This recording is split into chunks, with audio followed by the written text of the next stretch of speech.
IMF are our partners. They work with us on our priorities. They work with us on our proposals. They support us where they can.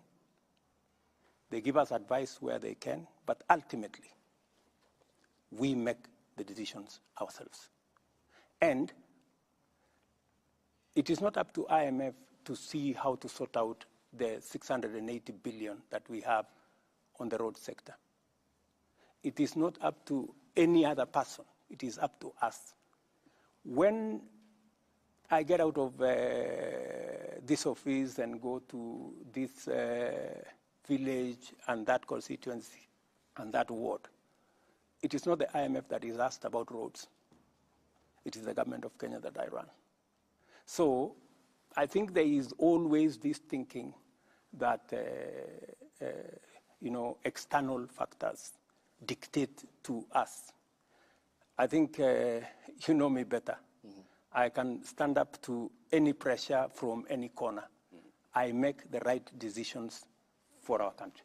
Your Excellency, you've said, and this is not just today, even previously, that the Jubilee handshake administration went on an irresponsible borrowing spree. They took loans worth 4.1 trillion shillings in just the 5 years of 2018 to 2022. How much is our public debt today, Mr. President?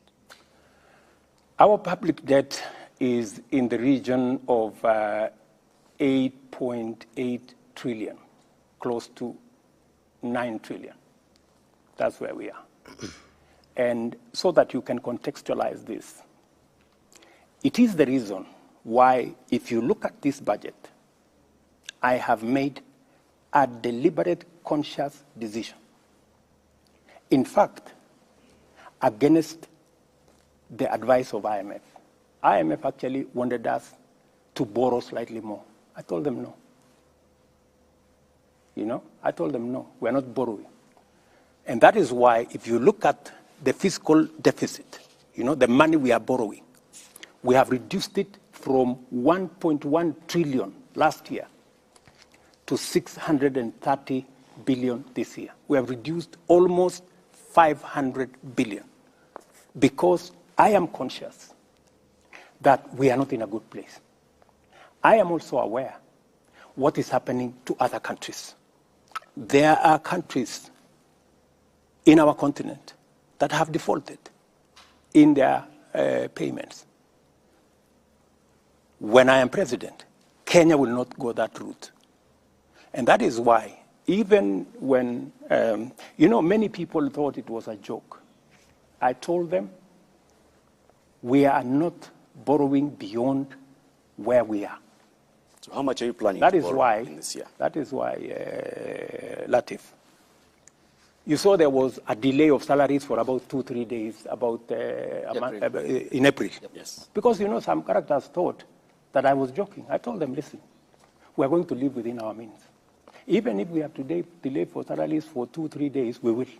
So that people begin to internalize that we cannot continue borrowing.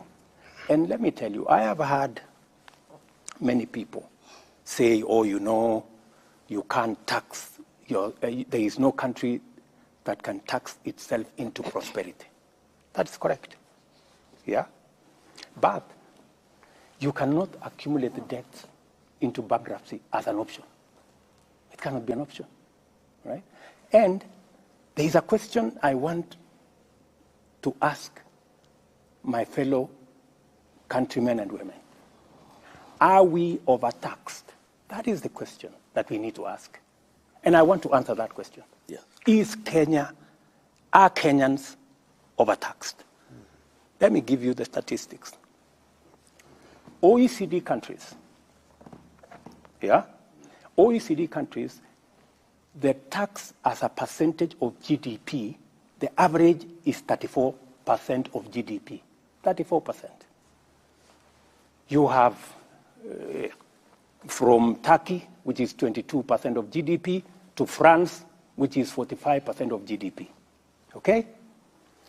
Let's leave the OECD. Let us come to our continent.